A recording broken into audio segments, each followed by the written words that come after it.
Welcome to the deep dive. You know the drill.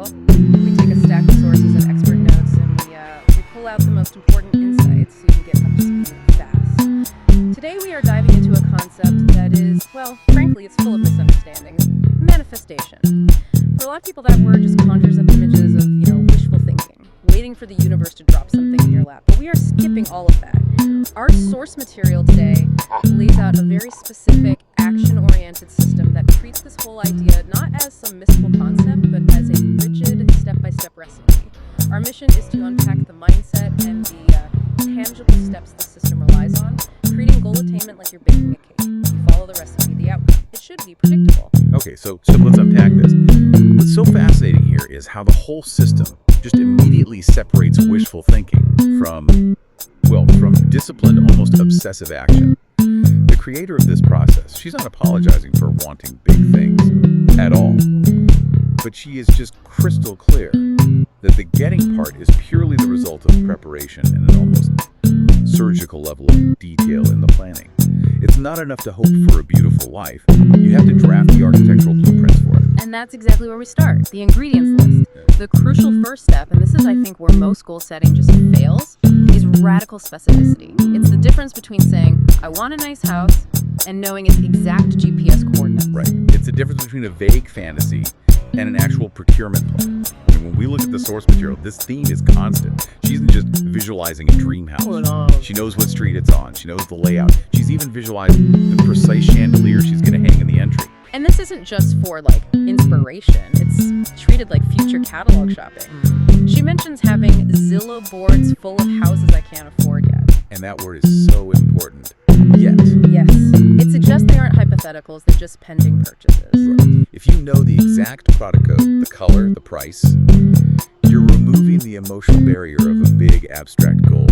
You're defining the target so clearly that achieving it just becomes a matter of closing the gap. It's almost like you're emotionally de-risking it. The goal feels familiar, it feels real, long before you've even achieved it. Which reframes this idea of wanting as an active hobby. Totally. She spends time actively finding things to want. Not just for tomorrow, but for 5-10 years down the line. That sounds exhausting to me, but wow, it establishes focus. And it gives your current actions a kind of long-term clarity.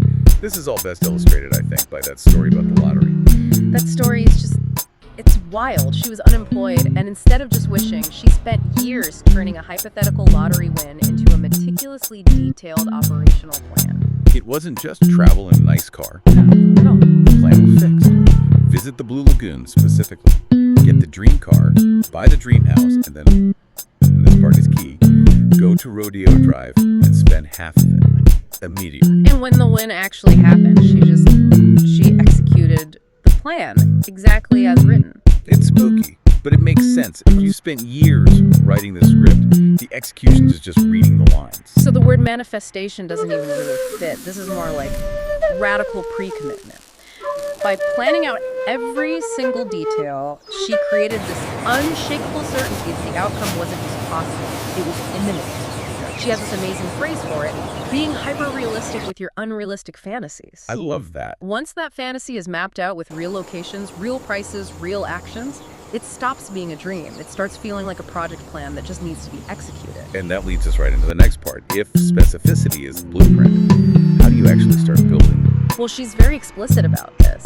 Getting what you want is not whimsical. It's like, if you want a cake, you get the ingredients, you follow the steps. You're not surprised when you have a cake. Exactly, you expected it, you followed the recipe. So in this view, manifesting is just. It's common sense applied with relentless hard work. It's about translating that hyper-specific Zillow board into tangible daily actions. And the brilliance of it is how it handles these huge, overwhelming goals. The example she gives is so relatable. She was driving for Postmates and wanted this expensive pair of shoes. Right. And the total cost was, too much to think about all at once, so she focused on manageable milestones. Yes. The singular action was, she committed to picking up one extra delivery every single day and setting that money aside. Just one? That's it. One micro action. After 2 weeks, she had enough for the $75 shoes. And her point is, the method is the same, whether the goal is $75 or $75,000. It's always about breaking it down. Daily, repeatable, quantifiable actions. But how do you keep that huge vision alive while you're focusing on just one extra Postmates run? Well, that's where the specificity comes back in. You're not just saving money, you're saving money for that specific handbag, the one with the link you've already saved. So the small action is always anchored to the huge pre-committed goal. Exactly. And she sees this whole thing as a volume game, a numbers game. Yeah. She says she's out here batting and swinging all day long. People only see the home runs. Right. They don't see the thousands of swings and misses. Yeah. It's pure mathematics, really. If you never stop trying, eventually something has to work. She talks about being the person who tries 10,001 times. You don't fail, you collect data on what didn't work this time. And it's not just about the internal work, it's about external seeking, being ready. Yes, the treasure hunt, the story about the red ruby slippers, $5,000 shoes she found for $300. That deal was available to anyone on that website. She was the one actively looking for the treasure. It wasn't random luck. She was doing the micro action of searching, and she was already pre-committed to that item. It's literally seek and you shall find. The opportunity is out there, but you have to be looking for it. And being able to act on those opportunities, that takes a certain kind of mindset. Which brings us to the next part. Raw, unvarnished boldness. She is completely unapologetic about her desires. Admits she's more bold than most people would even say is appropriate. But for her, speaking your goals out loud is a tool. It makes them real, both to herself and to the world around her. She really believes fortune favors the brave. That declaration of intent.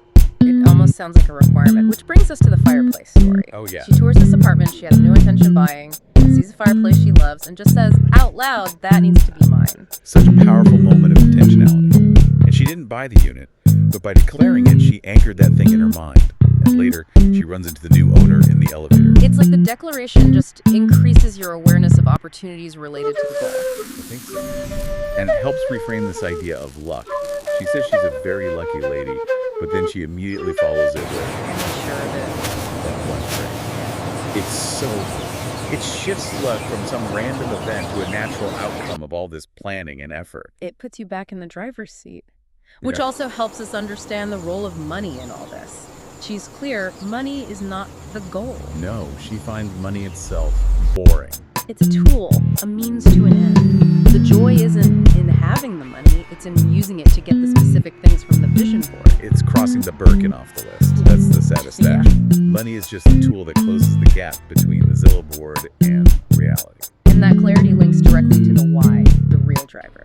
If it were just about money or fame, she says she wouldn't stay up until 3 a.m. filming an inspirational video. Right. The real fulfillment comes from connecting the action to her heart's desire, the thing that actually matters to her, not just chasing easy content. It sounds like her success isn't just about what she gets, but the type of person she has to become to get it. That is the perfect segue into the final set of principles, the cheat codes, you could call them, because these goals don't happen in a vacuum. And the first one is the golden rule. Be kind, always. She argues for treating every single person, barista, billionaire, doesn't matter, with the same absolute respect. And the reasoning is very practical. The goal is to create a world where people want to help you. You want people rooting for you. It's a really sophisticated lesson in building social capital. She sees kindness not just as altruism, but as an investment that brings back gold to you tenfold. If you're the kind of person who deserves help, help find you. So true. But let's get to the most complex idea here, managing disappointment. What happens when you do all the work, you follow the recipe, and the cake just doesn't rise? This is where the philosophy gets really deep. She says that sometimes not getting what you want is also getting what you want. Wow. It requires a kind of faith. Faith that the universe's no is actually redirecting you towards something much, much better, something you couldn't have even imagined. But that's a huge contradiction. I mean, how do you maintain that radical specificity, that intense control, while also having the dignified acceptance to just let go? It sounds like emotional whiplash. It is the ultimate balancing act. She talks about being devastated by failed goals, only to realize years later that the splendor of what was coming after that failure was so much greater. So the specific plan gets you into motion. Yes. And the acceptance ensures you don't get stuck when the road takes a detour. You keep the boldness, you keep the action, but you gracefully accept the timing and the direction of the outcome. So if we connect this to the bigger picture, successful long-term pursuit needs both. It needs fierce action to get the ball rolling, and a kind of philosophical maturity to pivot when things don't go exactly to plan. That's it. So this deep dive has given you a really clear, actionable path from the source material. Start with ridiculous specificity, the Zillow board planning. Break it down into daily milestones, the Postmates method. Be bold, and always treat people with kindness. So what does this all mean for you listening right now? It means you can't escape the hard work, but you can change your mindset around it. The creator reminds us that life changes fast. She says, nothing can become everything, and everything can become nothing. When you're up, be up with grace. When you're down, be down with dignity. The pursuit has to be maintained through all of it. And tying back to that social aspect, she mentions knowing when to ask for a hand. But more importantly, making sure you are the kind of person who deserves that help, the person everyone is rooting for. I think we'll leave you with this final provocative thought to mull over. If success is just following a detailed recipe, what exact quantifiable ingredients, those small daily actions, the extra Postmates deliveries, are missing from your routine right now? What's missing that would make your next big goal an expected outcome instead of just a surprising piece of luck? Think about that one small thing you could add today.